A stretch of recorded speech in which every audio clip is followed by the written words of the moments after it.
December പ്രത്യേകിച്ച് ക്രിസ്മസിൽ 2024 ആദ്യത്തെ show കണ്ട ഒരാളാണ് ഞാൻ. നമ്മുടെ ബറോസ് മോഹൻലാൽ ആദ്യമായിട്ട് സംവിധാനം ചെയ്യുന്ന രീതി അമിത പ്രതീക്ഷയില്ലാതെ തന്നെയാണ് പോയി കണ്ടത്. പക്ഷെ ഈ പറഞ്ഞ പോലെ 60 പടം നമുക്ക് എങ്ങനെയെങ്കിലും തിയേറ്ററിൽ നിന്ന് ഓടിയാൽ മതി എന്നുള്ള രീതിയിൽ ആണ് വന്നത്. പക്ഷെ അതുപോലെ തന്നെ സംഭവിച്ചു ആ പടം. ഈ വർഷം ക്രിസ്മസിന് നമ്മൾ കണ്ട സിനിമ ആദ്യത്തെ ഷോ തന്നെ സർവമായ അല്ല ആദ്യം കണ്ടത് ഈ പറഞ്ഞ ഋഷഭയാണ്.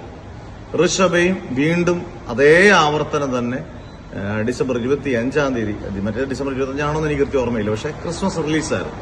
എന്തായാലും ഋഷഭ ഈ പറഞ്ഞ പോലെ മോഹൻലാൽ ചെയ്യേണ്ടാത്ത പടം, മോഹൻലാലിന്റെ ഫാൻസുകാരോട് അല്ലെങ്കിൽ മോഹൻലാൽ ചെയ്യേണ്ടാത്ത പടം. ഒരുപാട് ബന്ധങ്ങൾക്ക് പുറകിൽ മോഹൻലാൽ പോകുന്നതിന്റെ വമ്പൻ പരാജയമാണ്. കാരണം മോഹൻലാലിന്റെ വർഷമായിട്ടുള്ള വർഷമാണ് എമ്പുരാന്, തുടരും, ഹൃദയപൂർവ്വം. എമ്പുരാൻ എനിക്ക് പേഴ്സണലി അത്ര ഇഷ്ടപ്പെട്ടില്ല. പക്ഷെ തുടരും, ഹൃദയപൂർവ്വം, ദാദാസാഹേബ് ഫാൽക്കെ അവാർഡൊക്കെ നേടി നിൽക്കുന്ന ഒരു നടന്റെ ഒരു ഡിഗ്നിറ്റി ഉണ്ടല്ലോ, ആ ഡിഗ്നിറ്റി കാത്തു സൂക്ഷിക്കാത്ത പടമാണ് ഋഷഭ പോലുള്ള പടം, അല്ലെങ്കിൽ കണ്ണപ്പ പോലുള്ള പടം. ഭയങ്കര ട്രോൾ മെറ്റീരിയൽസ് ഒക്കെ ഇഷ്ടം പോലെ ഇറങ്ങാൻ വേണ്ടിയുള്ള പടങ്ങൾ മാത്രമാണ്.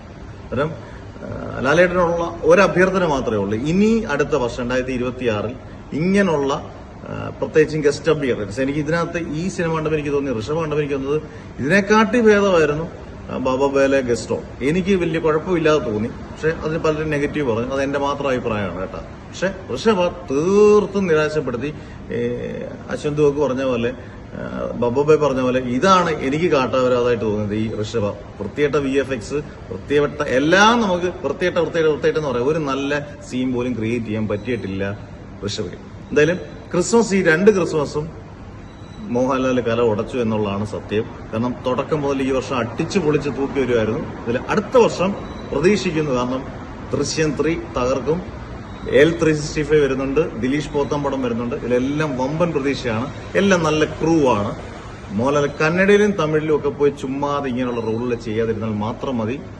മോഹൻലാൽ അടിപൊളിയായിട്ട് തിരിച്ചു വന്ന വർഷം. അതുകൊണ്ട് സന്തോഷമുണ്ട്. ഒപ്പം ഋഷഭ പോലുള്ള കണ്ണപ്പ പോലുള്ള പടങ്ങൾ ഇറക്കിയതിൽ ദുഃഖമുണ്ട്.